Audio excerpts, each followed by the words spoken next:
ওরা আজকে একটা রেসিপি নিয়ে চলে এসেছি, ভাজার রেসিপি। ভাজার রেসিপিটা কি দিয়ে করবো চলুন বন্ধুরা আগে শেয়ার করে নিই। এখন তো বাঁধাকপি শীতকালে উঠেই গেছে জানেনি। এই যে বাঁধাকপিগুলো কিন্তু আমি এরকম সরু সরু করে একদম কেটে নিয়েছি বন্ধুরা, দেখতেই পাচ্ছে। কেটে একদম ধুয়ে পরিষ্কার করে জল ঝরিয়ে রেখেছি একদম সুন্দর করে, শুকনো শুকনো করে। মুসুর ডাল নিয়ে নিয়েছি ছোট বাটি এক বাটি, দেখুন জল দিয়ে ভিজিয়ে রেখেছি, বেশ সুন্দরভাবে ফুলে গেছে। নিয়েছি টমেটো কুচি, নিয়েছি লঙ্কা কুচি, নিয়েছি আদা কুচি, এখানে নিয়েছি লবণ আর হলুদ, এখানে নিয়েছি একটুখানি মিষ্টির দানা। এটা দিয়ে করবো কিন্তু আজকে বাঁধাকপির পকোড়া। খেতে কিন্তু খুবই ভালো লাগে। আমার কাছে আজকে ধনের পাতাটা নেই বন্ধুরা, আপনাদের কাছে যদি ধনের পাতা থাকে আপনারা অবশ্যই ধনের পাতা দেবেন। আমি ধনের পাতাটা ভালো ইউজ করতে পারি না, কারণ হচ্ছে আমার বাড়িতে রাধে মা আছে। রাধে মা কিন্তু একদম ধনে পাতা খেতে ভালোবাসে না, তাই কিন্তু আমাকে দেখবে আমি ধনে পাতাটা কমই ব্যবহার করি। তা চলুন বন্ধুরা আগে ডালটাকে সুন্দরভাবে একটু করে মিক্সি করে নিচ্ছি। ছোট বাটি এক বাটি আমি ডাল নিয়েছি, মুসুর ডালটা ভিজে দেখুন কত বড় বড় হয়ে গেছে একদম। এই যে মিক্সির জারে নিয়ে নিলাম আমি। শুধু ডালটাই আমি মিক্সি করবো, আর কিছু মিক্সি করবো না। চলুন মিক্সিটা হালকা করে একটুখানি ঘুরিয়ে নিই।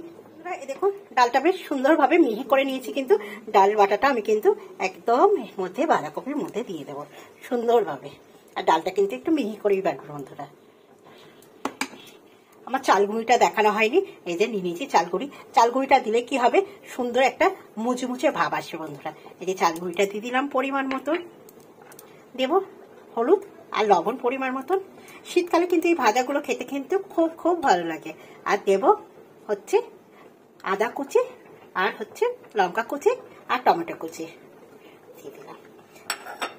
আপনারা যদি রসুন খান বন্ধুরা, আমাকেও তো একদম নিরামিষ, আমি কিন্তু এই পকোড়াটা বাঁধাকপি পকোড়াটা একদম নিরামিষ বানাচ্ছি।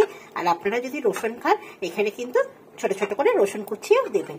আর দিয়ে দিলাম মিষ্টির দানা পরিমাণ মতন, অল্প একটু। এটা নাও আপনাদের যদি না ইচ্ছা হয় আপনারা দেবেন না, কিন্তু একটু টেস্টটা বাড়ানোর জন্য, এখানে মিষ্টি হয় না বন্ধুরা, টেস্টটা বাড়ানোর জন্য একটুখানি আমি দিলাম। না পছন্দ হলে দেবেন না। এবার এইগুলো সব কটা জিনিস কিন্তু এবার মাখতে হবে সুন্দরভাবে। যত চটকে চটকে মাখবেন সমস্ত কিছুটা বেশ মাখা চাকা হয়ে যাবে। চলুন বন্ধুরা সুন্দরভাবে একটু মেখে নিয়ে ঝটপট ঝটপট করে। এরকম গরম গরম পকোড়া কিন্তু চায়ের সঙ্গেও সন্ধ্যাবেলা তো দারুণ লাগে খেতে। আর ডাল হলে ডালের সঙ্গে এরকম গরম গরম ভাতের সঙ্গে দারুণ লাগে কিন্তু এখন বাঁধাকপির পকোড়াটা খেতে। শীতকালেই তো খাবেন যত পকোড়া, বাঁধাকপির পকোড়া, ফুলকপির পকোড়া, পালং শাকের পকোড়া, সবজির পকোড়া, সবকিছুটাই কিন্তু শীতকালেই বেশি খাওয়া হয়, তাই না? শীতকালেই সবজিগুলো দিয়ে কিন্তু দারুণ লাগে খেতে। চলুন সুন্দরভাবে মাখামাখিটা করে নিই। পুরো সুন্দরভাবে মেখে নিয়েছি, একদম সবকিছুর সঙ্গে একদম মিক্সড হয়ে গেছে, দেখতেই পাচ্ছেন একদম। এটাকে আমি একটু 10 মিনিটের জন্য একটু ঢেকে রাখবো, তাহলে কিন্তু আরো সুন্দরভাবে বেশ জমে যাবে। চালগুঁড়িটাও আছে, সেটাও কিন্তু একটু ফুলে উঠবে।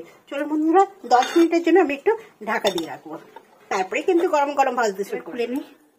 10 মিনিট হয়ে গেছে, এই দেখুন দেখছেন কেমন বাঁধাকপি থেকে জল ছেড়ে দিয়েছে, বেশ সুন্দর এখানে। আর এখানে কড়াইতে তেল দিয়ে দিয়েছি অনেকটা পরিমাণে। আর গ্যাসটা কিন্তু খুব হাই রাখবো না, তাহলে কি হবে দিলি একদম কড়কড়ে হয়ে ভেজে যাবে, কিন্তু ভেতরটা কাঁচা কাঁচা থাকবে। তাই কিন্তু গ্যাসটা একদম হালকা করেই আমি এটাকে ভাজবো। আর এটাকে একটু মেখে নিলাম, দেখুন কি সুন্দর একটু রাখার জন্য, দেখেছেন কি দারুণ ভাবে মাখা হয়েছে একদম খুব সুন্দরভাবে। চলুন ছোট ছোট ছোট ছোট করে একটু পকোড়া টাইপে আমি এগুলো ভেজে নেবো। বেশি বড় বড় করে ভাজবো না, বেশ ছোট ছোট করে গুটি গুটি করে ভাজবো। আপনারা বড় করেও ভাজবেন, দিয়ে যেরকম ভাবে ভাজবেন ভাজবেন, আর একটু ছোট ছোট করেই ভাজবেন পকোড়ার টাইপে।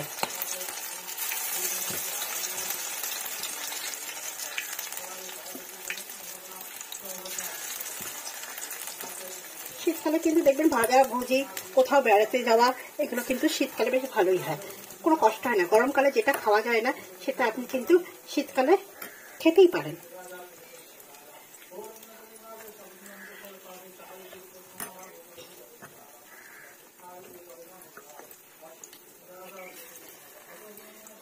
এই কটা হবে আস্তে আস্তে হয়ে যায়। হালকা হালকা করে এক পিঠ কিন্তু আমি উঠে দিয়েছি সুন্দরভাবে।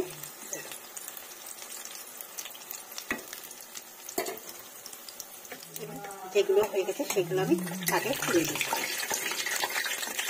এগুলো একদম লাল লাল হয়ে গেছে,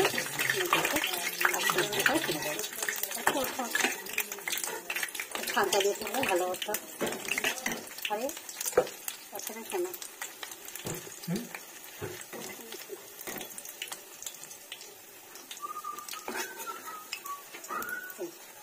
কি হয়েছে?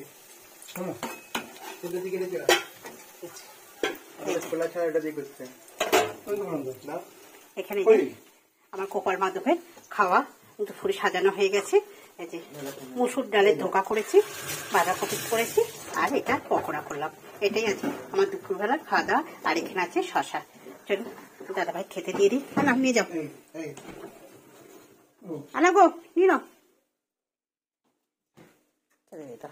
যে দাদাভাই খেতে দিতে যাচ্ছে, চলুন আমার রাধা মায়ের সঙ্গেও আপনাদের একটুখানি রাধা মা গোপাল সোনাদের সঙ্গেও একটু পরিচয় করে দিয়ে। এই যে আপনারা তো জানেনই দুপুরবেলা এদের আগে ভোগ দেওয়া হোক, তারপরে আমরা এটাই ভোগ হিসেবে প্রতিদিন খাই। চলো বন্ধুরা পকোড়াগুলো ভেজে নিই। আমার বাঁধাকপি পকোড়াটা একদম হয়ে গেছে, গরম গরম। আমার যে কটা লাগবে সেই কটাই কিন্তু আমি গরম গরম একদম ভেজে নিয়েছি। ভেজে রাখলে কিন্তু এগুলো একদমই ভালো লাগবে না। একদম ঝটপট করে কিন্তু হয়ে গেল বাঁধাকপির পকোড়াটা। যদি আপনাদের এই রেসিপিটা ভালো লাগে তাহলে একটা লাইক শেয়ার কমেন্ট করবেন বন্ধুরা। পাশে থাকবেন।